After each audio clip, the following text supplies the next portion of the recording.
Saudara yang diberkati di dalam nama Tuhan Yesus Kristus, firman Tuhan yang menyapa kita tertulis dalam Imamat yang pasal yang ke-25 ayat yang pertama sampai ayatnya yang ke-13.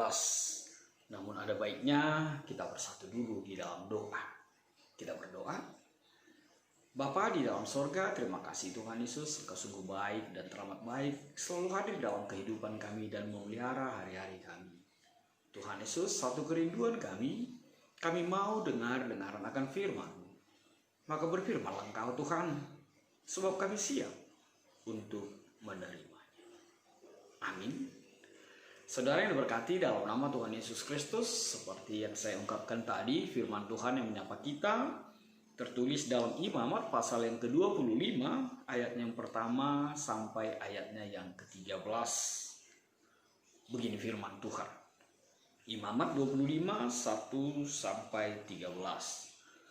Tuhan berfirman kepada Musa di Gunung Sinai, berbicaralah kepada orang Israel dan katakan kepada mereka, apabila kamu telah masuk ke negeri yang akan kuberikan kepadamu, maka tanah itu harus mendapat perhentian sebagai sabat bagi Tuhan.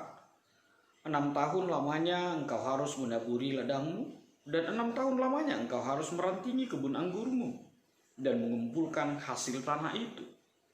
Tetapi pada tahun yang ke-7 haruslah ada bagi tanah itu suatu sabat, masa perhentian penuh, suatu sabat bagi Tuhan. Ladangmu janganlah kau taburi, dan kebun anggurmu janganlah kau rantingi.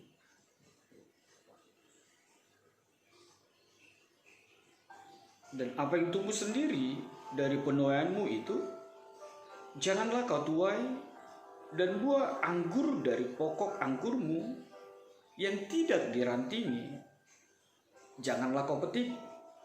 Tahun itu harus menjadi tahun perhentian penuh bagi tanah itu.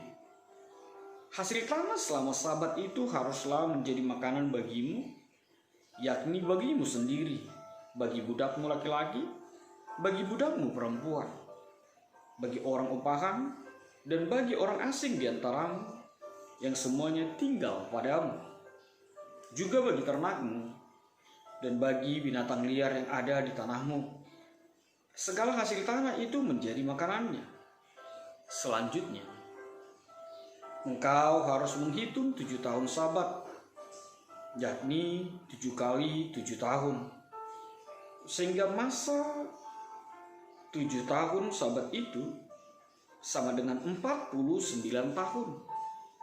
Lalu engkau harus memperdengarkan bunyi sangkakala di mana-mana dalam bulan yang ke-7, pada tanggal 10 bulan itu. Pada hari raya pendamaian, kamu harus memperdengarkan bunyi sangkakala itu di mana-mana di seluruh negerimu. Kamu harus menguduskan tahun yang ke-50 dan memaklumkan kebebasan di negeri itu bagi segenap penduduknya. Itu harus menjadi tahun Yobel bagimu. Dan kamu harus masing-masing pulang ke tanah miliknya dan kepada kaumnya.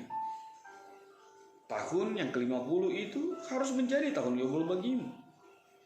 Jangan kamu menabur, dan apa yang tumbuh sendiri dalam tahun itu jangan kamu tuai. Dan pokok anggur yang tidak dirantingi jangan kamu petik buahnya. Karena tahun itu adalah tahun Yobel. Haruslah itu kudus bagimu. Hasil tahun itu yang hendak kamu makan harus diambil dari ladang. Dalam tahun Yobel itu, kamu harus masing-masing pulang ke tanah miliknya. Demikian firman Tuhan. Saudara yang diberkati di dalam nama Tuhan Yesus Kristus, kalau membaca firman Tuhan ini bicara tentang tanah, pasti banyak kita punya sesuatu yang mau diungkapkan dengan tanah atau apa yang kita alami dengan seluruh keberadaan tanah yang ada di sekitar kehidupan kita. Itu pasti. Tapi yang paling menggelitik buat saya ketika ada teman mengatakan bahwa memang benarlah bahwa manusia ini diciptakan dari tanah. Lalu teman bercanda, kalau benar dari tanah, apa buktinya? Lihat saja, kalau ada pribadi yang baik, oh berarti itu diciptakan dari tanah yang subur. Oh gitu. Lalu kalau ada pribadi yang suka bikin persoalan, suka menggeori di gereja, suka cari-cari masalah, itu dari tanah apa? Iya, dari tanah juga itu. Tanah apa pula itu? Ya dari tanah sengketa lah gitu. Loh, terus kalau ada orang yang atau pribadi jubul keras kepala mau menang sendiri, itu dari tanah apa buatnya? Tanah apa ya? Wah itu pasti dari tanah yang keras, tanah bersampur batu, makanya dia kayak kepala batu kerasnya gitu. Oh itu pula ya. Jadi kalau ada orang yang gak bisa dipegang janjinya, hari ini beda, besok beda, itu orang apa lagi? Itu diciptakan dari tanah apa lagi? Oh itu pasti diciptakan dari tanah liat. Kenapa? Karena dia bisa mendatendat, bisa gimana gitu ya? Apa di bahasa Indonesia-nya mendatendat? Tahu pula aku mendatendat, kenyal-kenyal apa segala macam begitu ya. Saudara-saudara yang berkati di dalam nama Tuhan Yesus Kristus. Ya, lupa tadi saya bilang ya bahwa saya ketemu lagi dengan pendeta Novel Saragi. Ya saat ini tema kita adalah melestarikan bagaimana menjaga alam ini, menjaga bumi ini sesuai dengan apa yang Tuhan mau. Dan tanah benar, sejak dulu kala pun ketika bangsa Israel mau memasuki tanah Kanaan, pesan Tuhan juga berada di dalam situasi bagaimana menghargai tanah. Dan itu juga pesan bagi kita pada saat ini. Bagaimana kita menghargai tanah, bagaimana kita mengasihi tanah, bagaimana kita mencintai tanah. Sebab ternyata memang banyak orang yang masih juga tidak mengerti bagaimana mengelola, bagaimana merawat, bagaimana menjaga agar tanah itu tetap subur, tetap sehat, tetap memiliki zat hara yang tinggi, yang kuat, sehingga ada pertumbuhan di dalamnya. Dan firman Tuhan mengajar kita untuk yang pertama sekali mengatakan bahwa ternyata tanah juga butuh istirahat. Tanah juga butuh waktu khusus untuk berdiam. Tanah juga butuh sabat bagi Tuhan. Dikatakan dalam firman Tuhan ini, tanah itu harus mendapat perhentian sebagai sabat bagi Tuhan. 6 tahun lamanya engkau harus menaburi ladangmu, dan 6 tahun lamanya engkau harus meranting kebun anggurmu dan mengumpulkan hasil tanah itu. Tetapi pada tahun yang ke-7 haruslah ada bagi tanah itu suatu sabat, masa perhentian penuh. Ternyata memang tanah juga butuh untuk istirahat. Tanah juga butuh sebuah rotasi. Tanah itu juga bisa lelah. Dan itu menjadi pelajaran terindah bagi kita ketika saat ini Tuhan menginginkan bahwa tanah itu juga butuh istirahat. Tuhan mau katakan bahwa tanah itu juga pengen berhenti. Sebab tanah itu butuh juga untuk mengolah dirinya sendiri. Menjadi sesuatu yang berarti, menjadi sesuatu yang berguna di tengah-tengah kehidupan ini.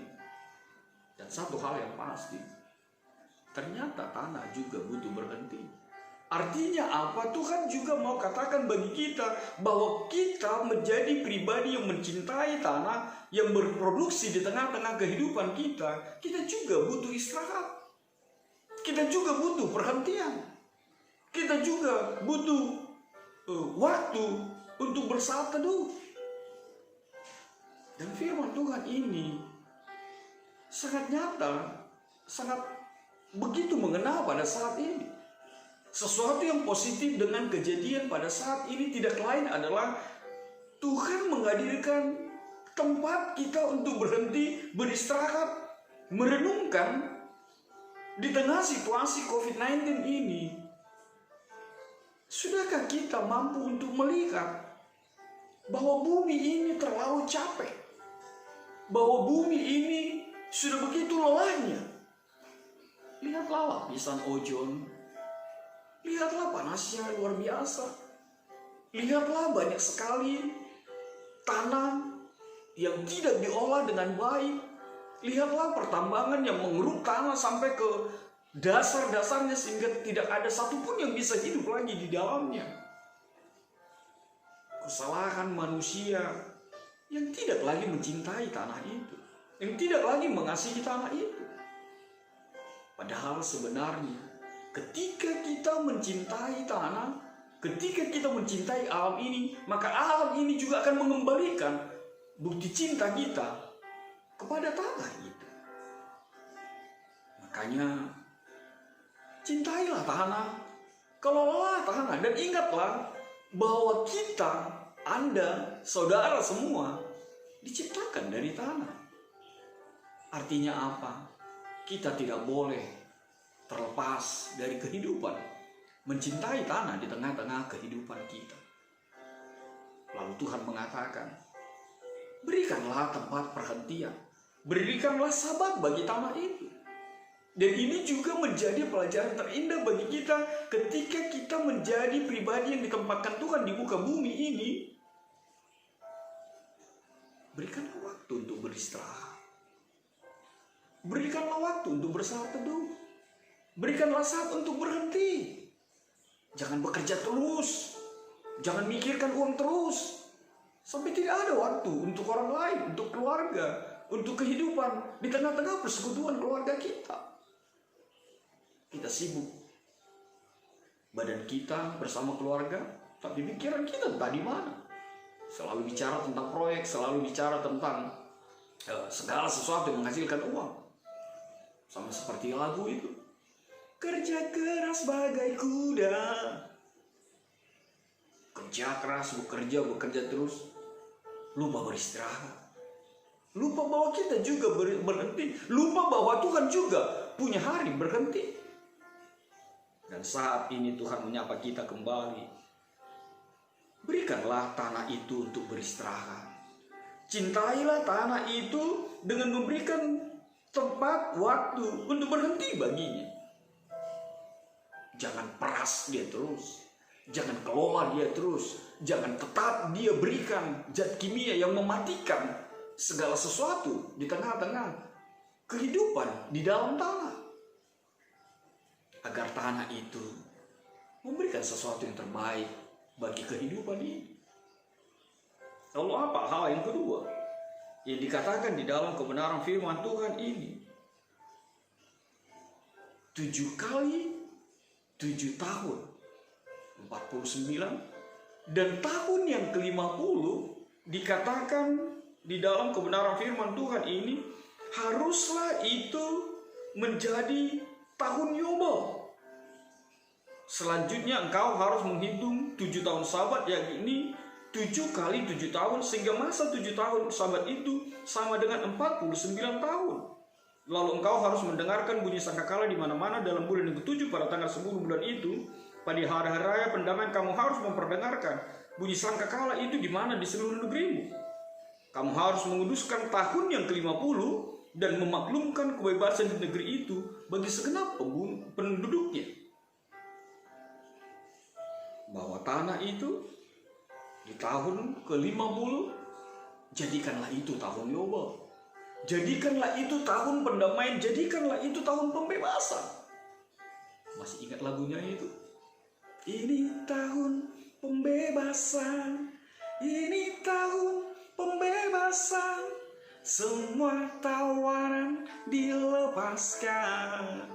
Yang lumpuh dan yang buta, bangkitlah, bersoraklah, sebab ini tahun pembebasan. Inilah kalau rekamannya sudah hampir jam 1 pagi. Suara pun gimana gitu ya. Tahun pembebasan. Ada tahun pendamaian pada rakyat, pada bangsa Israel ketika itu diwajibkan untuk mengembalikan tanah yang dia beli kepada sang pemilik tanah. kalau itu berada di tahun ke-50. Ada pembebasan, dan biarlah engkau membunyikan sangkakala di seluruh negerimu, dan masing-masing pulang ke tanah miliknya dan kepada kaumnya. Ada tahun pembebasan.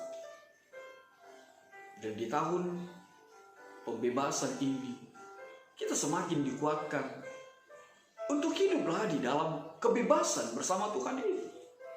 Tahun pembebasan itu, tahun Yobel itu kekuatan bagi kita untuk membebaskan, untuk melepaskan dan menghadirkan pendamaian di tengah-tengah kehidupan kita. Bebaskanlah hatimu dari pikiran-pikiran yang tidak baik. Bebaskanlah hatimu dari keberadaan yang mendendam. Bebaskan hatimu dari yang mengingat-ingat kesalahan orang. Bebaskan pikiranmu dari pikiran sesuatu yang tidak benar. Ini saatnya membebaskan. Dan di minggu pelajar ini, kita dihantar sebuah kekuatan bahwa memang kita harus mampu menjadi pribadi yang membebaskan, tidak mengikat. Nah, makanya kalau ada orang yang masih berutang sama kamu, sama kita, ya kalau sudah lama-lama, anggaplah lepaskanlah itu. Sudahlah. Sudah terlalu lama, habis diteringatin pun gak dibayarnya juga nya. Apalagi gak diteringatin, makin gak dibayar gitu ya. Tapi sekali lagi, marilah hidup menjadi pribadi yang membebaskan. Bukan menjadi pribadi yang mengikat, bukan menjadi pribadi yang selalu memeras kehidupan orang lain. Tapi kita hadir menjadi pribadi yang membebaskan. Dan itu menjadi kekuatan bagi kita. Sebab itulah yang Tuhan inginkan hadir dalam kehidupan kita. Tahun Yobel itu harus menjadi tahun kudus. Hasil tahun itu yang hendak kamu makan harus diambil dari ladang. Dalam tahun Yobel itu kamu harus masing-masing pulang ke tanah miliknya. Makanya dulu diperingatin seperti itu. Bagaimana orang yang menjual tanah dan akhirnya tanahnya dikembalikan di tahun yang ke-50. Bisa membayangkan sukacita itu. Bisa membayangkan kebahagiaan itu. Ketika kita memberikan kebebasan di tengah-tengah kehidupan kita untuk setiap orang. Kebebasan yang merdeka di dalam Tuhan. Sehingga hadirmu menjadi berkat. Menjadi pribadi yang dikasihi Tuhan di dalam kehidupan kita. Kembali ke awal, mari tanya, Anda diciptakan dari tanah apa? Tuhan memberkati. Kita bersatu dalam doa. Bapa yang baik, terima kasih Tuhan akan kebenaran firman-Mu. Biarlah Tuhan Yesus di minggu pelajar ini, kami semakin diajar untuk menjadi pribadi yang mengerti akan kata istirahat, mengerti akan kata berhenti. Dan kami tidak mengolah tanah dengan sesuka hati kami. Pribadi yang hidup di dalam kebenaran firman Tuhan hendaknya malu membuang sampah sembarangan, membuat knalpot bising, membuat knalpot berasap tebal, sebab itu merusak alam ini. Biarlah Tuhan Yesus, pribadi yang Kau hadirkan di tengah-tengah kehidupan kami adalah pribadi yang mencintai bumi, mencintai tanah ini. Dan menjadikan kami pribadi yang memberikan kebebasan, membebaskan segala pribadi yang terikat di tengah-tengah kehidupan ini. Baik itu terikat akan pikiran-pikiran yang jelek, pikiran dan hati yang mendendam, atau terikat oleh segala sesuatu di tengah-tengah kuasa-kuasa dunia ini. Kami tampil menjadi pribadi yang membebaskan. Di dalam nama-Mu Tuhan Yesus, enyahkan dan musnahkan virus corona ini. Amin.